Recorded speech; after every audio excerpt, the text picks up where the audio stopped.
ओम श्री परमात्मने नमः। श्री चैतन्य चरित्रावली अध्याय वासुदेव कुष्टी का उद्धार।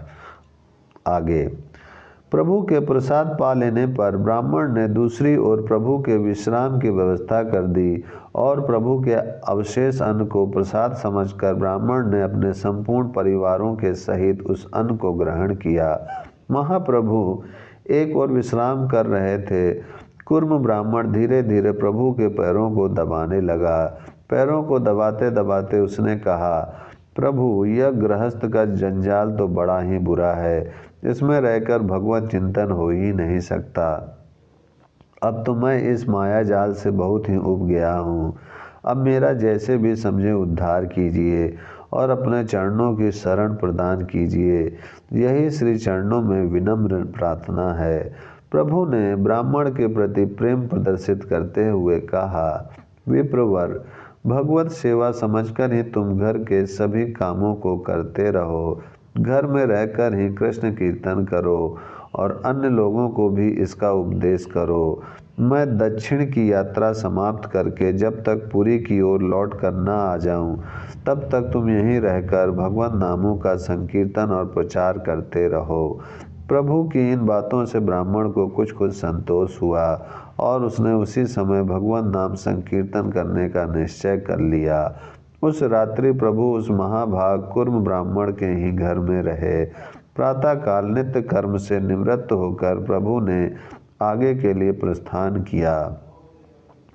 कुर्म बहुत दूर तक प्रभु को पहुंचाने के लिए उनके साथ ही साथ ग्राम से बाहर तक गया। जब प्रभु ने बार बार उससे लौट जाने का आग्रह किया, तब वह अत्यंत ही दुखित चित्त से रुदन करता हुआ ग्राम की ओर लौट आया। उसी ग्राम में वासुदेव नामक एक परम वैष्णव ब्राह्मण रहता था। उसकी साधु महात्माओं के चरणों में अत्यधिक प्रीति थी। जहाँ भी किसी साधु महात्मा के आगमन का समाचार पाता, वहीं आकर वह उनकी दूर से चरण वंदना करता। प्रारब्ध कर्मों से उस परम भागवत वैष्णव के संपूर्ण अंग में गलित कुष्ठ हो गया था। इससे उसे तनिक भी कलेश नहीं होता था। वह इसे प्रारब्ध कर्मों का भोग समझकर प्रसन्नता पूर्वक सहन करता था। उसके संपूर्ण अंगों में घाव हो गए थे और उनमें कीड़े पड़ गए थे। वासुदेव उन कीड़ों को निकालने की कोशिश नहीं करता। यही नहीं, किंतु जो कीड़ा आप से आप ही निकलकर पृथ्वी पर गिर पड़ता, उसे उठाकर वह फिर ज्यों के त्यों ही अपने शरीर के घावों में रख लेता और पुचकारता हुआ कहता, भैया, तुम पृथ्वी पर कहाँ जाओगे? किसी के पैरों के नीचे कुचल जाओगे। इसीलिए यहीं रहो। यहाँ खाने को भी आहार मिलता रहेगा।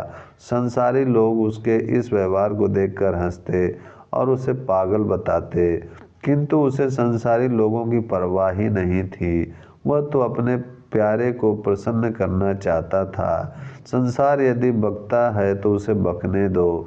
उसकी दृष्टि में संसार पागल है और संसार की दृष्टि में वह पागल है।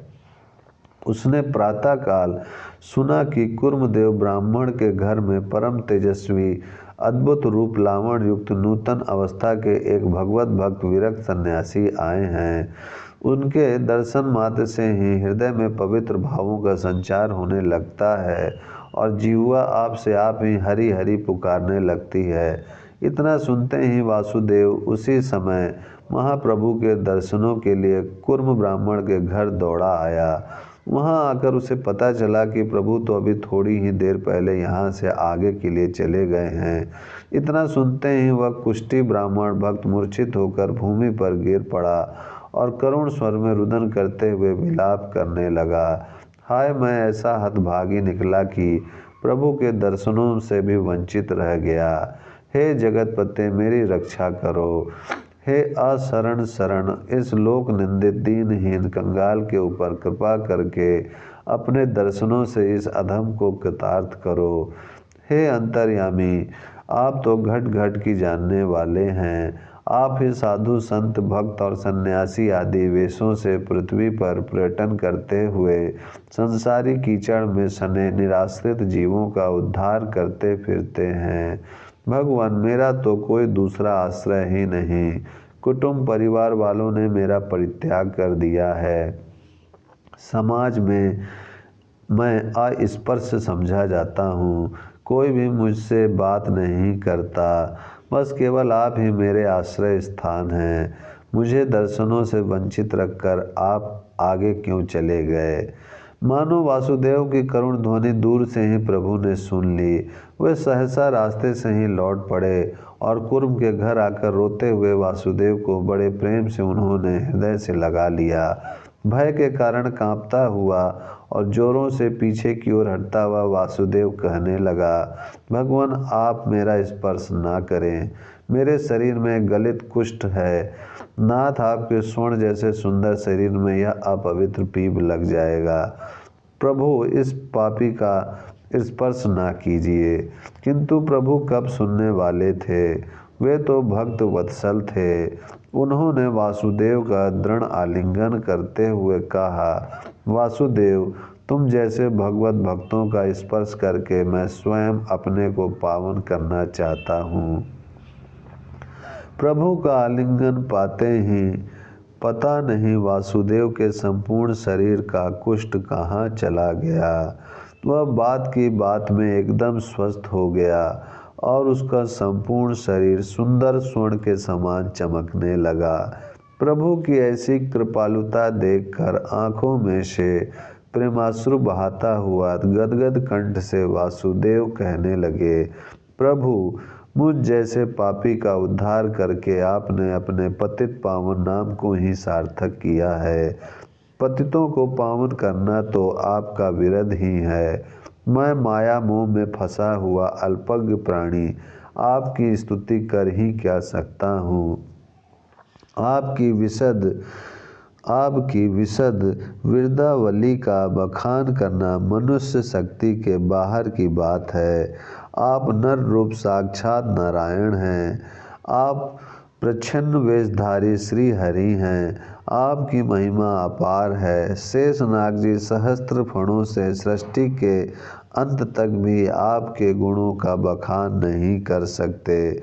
इतना कहते कहते उसका कंठ भर आया। आगे वह कुछ भी नहीं कह सकता था और न ही बोल पा रहा था और मूर्छित होकर प्रभु के पैरों के समीप गिर पड़ा। प्रभु ने उसे अपने हाथों से उठाया और भगवत नाम का उपदेश करते हुए नित्य प्रति कृष्ण कीर्तन करते रहने की शिक्षा दी। इस प्रकार दोनों ब्राह्मणों को प्रेम से आलिंगन करके प्रभु फिर वहाँ से आगे की ओर चल दिए।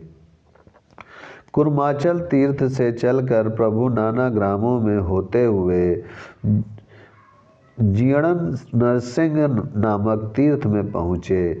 वहाँ नरसिंह भगवान की स्तुति प्रार्थना करके बहुत देर तक संकीर्तन करते रहे और पूर्व की ही भांति रास्ते के सभी लोगों को भगवत नाम का उपदेश करते हुए महाप्रभु पुण्य तोया गोदावरी नदी के तट पर पहुँचे।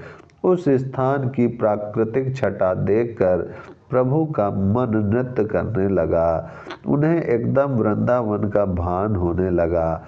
वे सोचने लगे, सार्वभौम भट्टाचार्य ने यहीं पर रामानंद राय से मिलने के लिए कहा था। वे यहाँ के शासनकर्ता राजा हैं। उनसे किस प्रकार भेंट हो सकेगी?